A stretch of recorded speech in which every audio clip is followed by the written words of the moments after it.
Good morning बच्चों। Lesson number 4 आज पढ़ेंगे पादप जनन की विशिष्ट विधियां, special methods of plant reproduction. देखिए अपन ने अभी तक लेसन नंबर 1 के अंदर अलैंगिक जनन की विधियों के बारे में पढ़ा था। लेसन नंबर 2 और 3 के अंदर लैंगिक जनन की विधियों के बारे में पढ़ा था और लेसन 4 तक अपनी कंप्लीटली जो है 1 यूनिट है। ठीक है, तो आज से ध्यान रखें कि सबसे पहले तो जो मैं आपको फोटो खींच के भेज रहा हूँ, क्लिक करके भेज रहा हूँ, उसको आप कंप्लीटली पहले लिख लेंगे रजिस्टर में, क्योंकि फिर वापस लेसन नंबर 4 से वापस जब भी क्लास होगी क्लासरूम में तो उस टाइम में नहीं पढ़ूंगा इसके बाद, इसलिए ध्यान रखें कि इसको पहले लिख लें। ठीक है, पादप जनन की जो विशिष्ट विधियां हैं उन विशिष्ट विधियों में अपन बहुत सारी विधियां यहाँ पे पढ़ेंगे, लेकिन सबसे पहले हमें जानना है ये आवश्यक है कि विशिष्ट विधियां क्या है। देखिए हमने अलैंगिक जनन के अंतर्गत जो विधियां पढ़ी उसमें पादप के किसी भाग को काटकर जो है भूमि के अंदर रोपा था और उससे नए पादप को प्राप्त किया था। और लैंगिक जनन की विधियों के अंदर पुष्प के अंदर नर और जो मादा भाग हैं, ठीक है, और नर और मादा भागों के अंदर जो निषेचन की प्रक्रिया द्वारा युग्मनज और भ्रूण और नए पादप का यानी बीज और नए पादप का निर्माण हुआ था। अब देखिए अपन यहाँ पर कहना चाह रहे हैं कि विशिष्ट विधियां क्या हैं कि जिसमें कायिक व लैंगिक जनन जो है वो नहीं होगा और बिना निषेचन के ही पुष्प के किसी भाग से नए पादप का निर्माण हो जाएगा। लैंगिक जनन की विधियों में अपन ने पढ़ा था कि पुष्प का नर भाग और पुष्प का मादा भाग दोनों में निषेचन हुआ था, लेकिन यहाँ पर विशिष्ट विधियों के अंदर पुष्प उपस्थित होगा। सबसे पहले ये प्रक्रिया की आवृतबीजी पादप है और ये एंजियोस्पर्म प्लांट है जिनके अंदर पुष्प उपस्थित होगा। पुष्प से ही नए पादप का या भ्रूण का निर्माण हो जाएगा। तो इसके अंतर्गत हमारे पास खास बात जो कहने की वो है कि कायिक और लैंगिक विधियों से बिना निषेचन के ही जो है नए पौधे का या भ्रूण का विकास होता है। तो ऐसी सभी विधियां जो हैं कायिक जनन की विधियां कहलाती हैं, विशिष्ट विधियां कहलाती हैं, जिसमें क्या होगा कि कायिक जनन और लैंगिक जनन नहीं होगा और पुष्प में निषेचन के बिना ही नए पादप का निर्माण होगा। ठीक है, अब देखिए अपन देखते हैं कि इसके अंतर्गत कौन कौन सी विधियां हैं। सबसे पहले असंग जनन एपोमिक्सिस, दूसरा एंशेक बीजता एगेनोस्पर्मी, तीसरा है सूक्ष्म प्रवर्धन माइक्रोस्पोरेगेशन और कायिक प्रवर्धन वेजिटेटिव प्रोपेगेशन।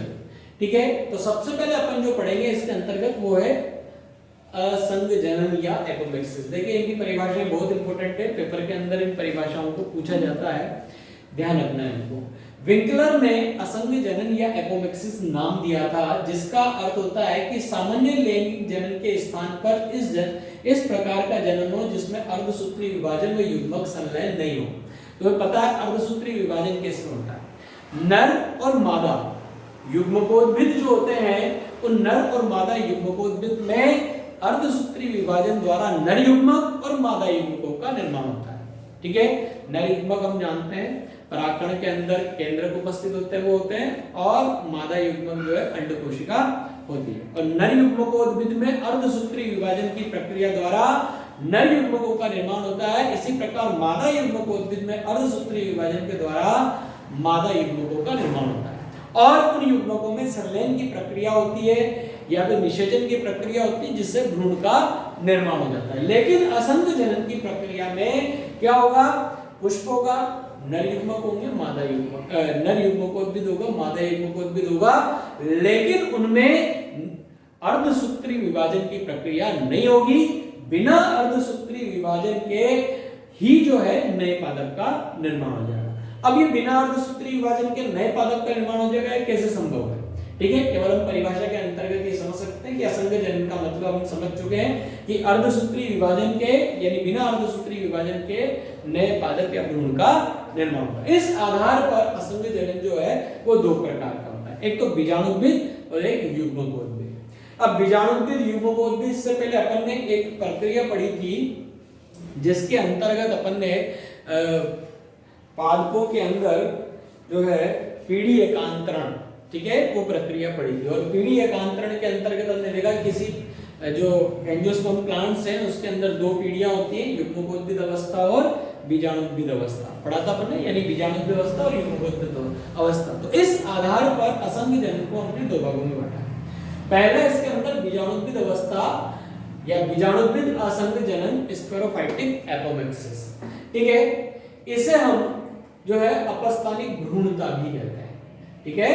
स्पोरोफाइटिक एपोमिक्सिस या अपस्थानिक भ्रूणता भी कहते हैं। इसमें भ्रूण का निर्माण पुष्प होगा, ठीक है, नर युग्मकोद्भिद मादा युग्मकोद्भिद होंगे, और हम कह रहे हैं कि भ्रूण का निर्माण बीजांडकाय, न्यूसिलस या अध्यावरण इंटेगुमेंट जो है उनके द्वारा या उनकी किसी भी द्विगुणित कोशिका से नए पादप का यानी कि भ्रूण का निर्माण हो जाता है। ध्यान से समझना है इस चीज को। फिर क्या कहना चाह रहे हैं कि भ्रूण का निर्माण बीजांडकाय क्या होता है, हम जानते हैं मादा युग्मकोद्भिद बीजांडकाय होता है, और उस बीजांडकाय के द्वारा या फिर बीजांडकाय के चारों ओर जो अध्यावरण होते हैं उनके द्वारा किसी भी जो है भ्रूण का निर्माण होता है। यानी बीजांडकाय की या अध्यावरण की कोई भी द्विगुणित कोशिका, ध्यान रखना अगुणित नहीं कहेंगे, क्योंकि यहाँ पर हमने पढ़ा है कि अर्धसूत्री विभाजन की प्रक्रिया नहीं हुई है,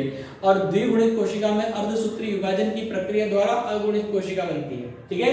तो यहाँ पर ध्यान रखने हमारे पास योग्य बात यह है कि कोशिका कैसी होगी, द्विगुणित होगी। किसकी होगी, बीजांडकाय की और अध्यावरण की, ठीक है, बीजांडकाय की और अध्यावरण की। मादा युग्मकोद्भिद जो होते हैं बीजांडकाय और अध्यावरण, ठीक है, इनकी कोई भी द्विगुणित कोशिका जो है भ्रूण का निर्माण करेगी, तो इसे हम बीजाणुद्भिद असंख्य जनन कहेंगे। तो सिंपल सी बात है कि अब द्विगुणित हो रही है, द्विगुणित कोशिका है, तो यहाँ पर अर्धसूत्री विभाजन की प्रक्रिया नहीं होगी। नंबर 2 है युग्मकोद्भिद असंख्य जनन। देखिए इसमें भ्रूण का परिवर्धन जो होगा अगुणित भ्रूण कोश, ठीक है, पहले बीजांडकाय उसके अध्यावरण थे, अब हम पढ़ रहे हैं कि अगुणित भ्रूण कोश की किसी भी कोशिका से होता है, ठीक है। क्या कह रहे हैं अपन, भ्रूण का परिवर्धन अगुणित भ्रूण कोश एम्ब्रियो सेक की किसी भी सेल से जब भ्रूण का निर्माण हो जाता है तो इसे हम युग्मकोद्भिद असंख्य जनन कहते हैं। अब ध्यान रखना अपने को कि बीजाणुद्भिद क्यों कहा और इसे युग्मकोद्भिद क्यों कहा, क्योंकि बीजाणुद्भिद जो है पादप का बीजाणु वाला भाग है, जो मादा जनन का जो है भाग होता है। अब युग्मकोद्भिद में युग्मक यहाँ पर, क्योंकि युग्मक का निर्माण कहाँ होता है, भ्रूण कोश में हो रहा है, और भ्रूण कोश में होता है, तो यहाँ पर अपन जो है युग्मकोद्भिद असंख्य जनन के अंतर्गत युग्मकोद्भिद भाग जो भ्रूण कोश है वो ले लें कि भ्रूण कोश की किसी भी कोशिका से जब भ्रूण का निर्माण होता है तो इसे युग्मकोद्भिद असंख्य जनन कहते हैं। अब भ्रूण कोश के अंदर बहुत सारी कोशिकाएं होती हैं, प्रतिमुखी कोशिकाएं, सहायक कोशिकाएं, अंड कोशिका, ध्रुवीय केंद्रक। अब उसके आधार पर अपन ने जो है युग्मकोद्भिद असंख्य जनन को मुख्यतः दो भागों में बांटा कि भ्रूण का निर्माण अनिषेचित अंड कोशिका से हो, ठीक है, ध्यान रखना है।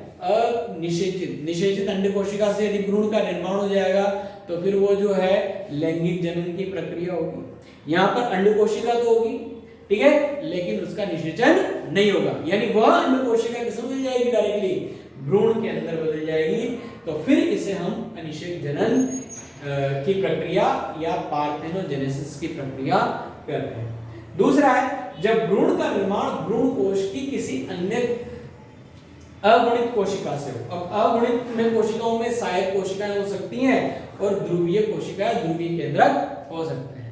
तो यानी कि कौन कौन से होगी, सहायक कोशिका और ध्रुवीय कोशिका से होगी, तब इसे हम अपयुग्मन या फिर एपोगेमी कहते हैं, ठीक है।